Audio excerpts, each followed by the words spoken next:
జీవితాన్ని ఉన్నతమైనదిగా గుర్తించండి. ఎంత కష్టమైన పరిస్థితి అయినా అది తాత్కాలికమే. ఇక్కడ మీకు కథ చెబుతా. ఒకసారి శ్రీకృష్ణ గారు అండ్ ధర్మరాజు గారు మాట్లాడుకుంటున్న సందర్భంలో ధర్మరాజు శ్రీకృష్ణ గారిని ఒక ప్రశ్న వేశారంట. ఆ ప్రశ్న ఏంటంటే, శ్రీకృష్ణ, ఒకే ఒక వాక్యంతో బాధలో ఉన్నవాడు సంతోషంగాను, అత్యాశతో ఉన్నవాడు నార్మల్ గా ఉండేలా ఎలా చెప్పాలి అని అడిగారంట. దానికి శ్రీకృష్ణుడు వారు ఒక బొగ్గుని తీసుకుని వారికి ఎదురుగా ఉన్న గోడ మీద ఇలా రాశారట: ఈ క్షణం శాశ్వతం కాదు.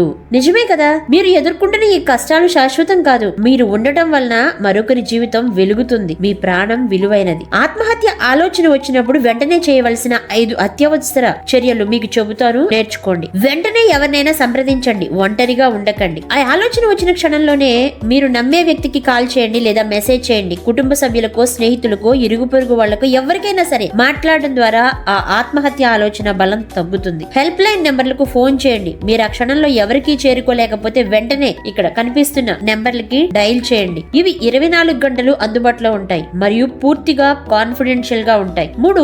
ఆత్మహత్యకు ఉపయోగపడే వస్తువుల నుండి దూరంగా ఉండండి. ఔషధాలు కానివ్వండి, పదునైన వస్తువులు, తాళ్లు లేదా ఎత్తైన ప్రదేశాల నుండి తక్షణమే దూరంగా వెళ్ళండి. మరొకరితో గదిలో ఉండండి. ఒంటరిగా ఉండకండి. 4. మీ ఆలోచనలు రాయండి లేదా చెప్పండి. మీకు ఎందుకు బాధగా ఉంది, ఏం జరుగుతుంది అనే విషయాన్ని రాయడం లేదా మాట్లాడడం ద్వారా మనసు తేలిక అవుతుంది. ఇది మీ నెగటివ్ ఆలోచనలు వదిలించుకునే మొదటి దశ. 5. గుర్తుంచుకోండి, ఇది తాత్కాలిక భావన మాత్రమే. ఆత్మహత్య ఆలోచన అనేది శాశ్వత పరిష్కారం కాదు. తాత్కాలిక సమస్యకు తాత్కాలిక భావన మాత్రమే. కొన్ని గంటల విశ్రాంతి లేదా ఒక నమ్మకమైన వ్యక్తితో సంభాషణ తర్వాత ఆ ఆలోచన పూర్తిగా మారిపోతుంది. సహాయం అడగడం ధైర్యం, అది మీ బలహీనత కాదు. మీ జీవితం విలువైనది. మీరున్నందుకు ఎవరో ఒకరు సంతోషంగా ఉంటారు. మళ్ళీ మీ జీవితం మీద ప్రేమను పెంచుకునే 7 పాజిటివ్ మైండ్ టెక్నిక్స్ నేర్చుకుందామా?